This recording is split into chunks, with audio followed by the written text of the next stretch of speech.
Greetings and welcome to today's episode of LifeMoreSmart. I'm your host, Brian Pruitt.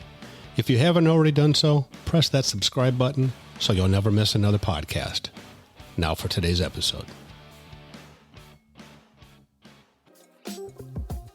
Today's chat is about excuses. You see, you must get over your excuses for not being successful. To be successful. What's your excuse? Maybe lack of education? Well, let's take a look at a few people who have a lack of education.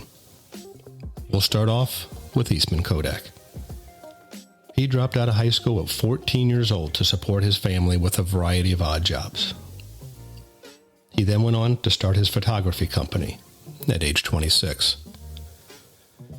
His company's present-day sales are over $1 billion. Then there's Richard Branson, founder of Virgin Group. He dropped out of high school at age 16. Richard Branson's net worth is an estimated $4.4 billion.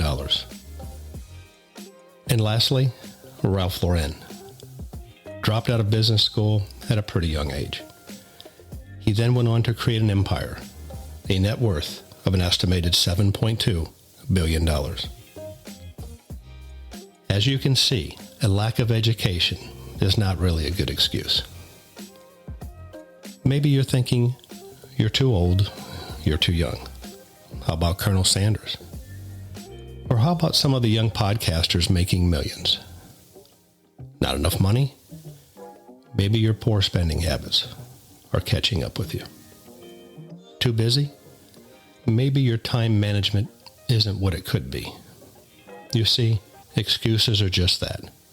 Excuses. You must let go to grow. Let go of your mistakes. Let go of your past. We've all done stupid things. Things we regret. Things we wish we didn't do. We must let those things go. We must forgive ourselves. You see, if we hold on to those things we've done, our mistakes, our bad choices, we put our focus on those things. And if we're focusing on the past, we're not focusing on our goals, our successes, our passions. Let's learn to cut ourselves a little slack. For example, I know a person who missed their parents' last breath.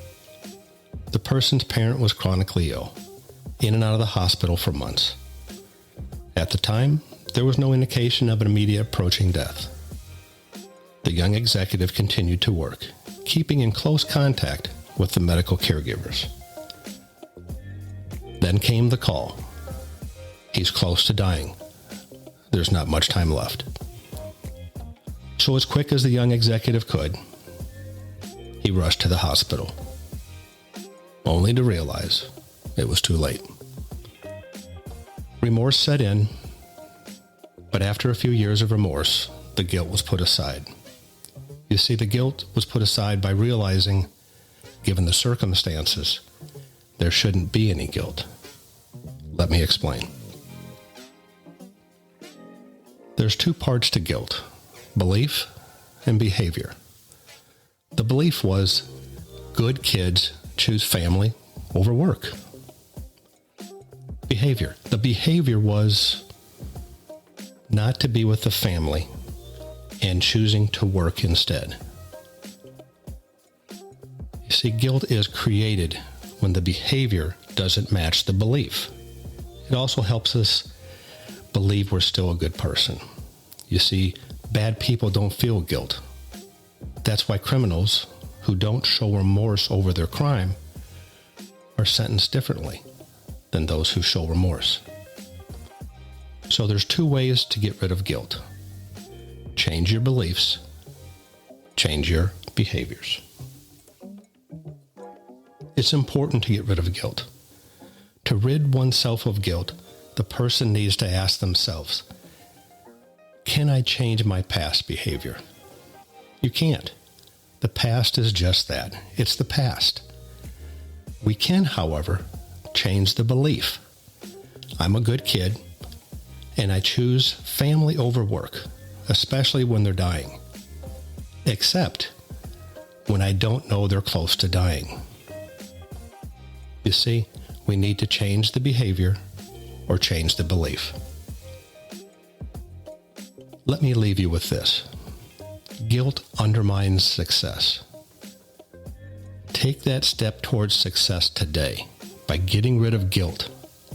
The guilt you've been hanging on to, maybe for years. Well, that's it for today, everyone. If you like this podcast, don't forget to share it with a friend and those loved ones around you. Have a successful day, and I hope you join us again here soon.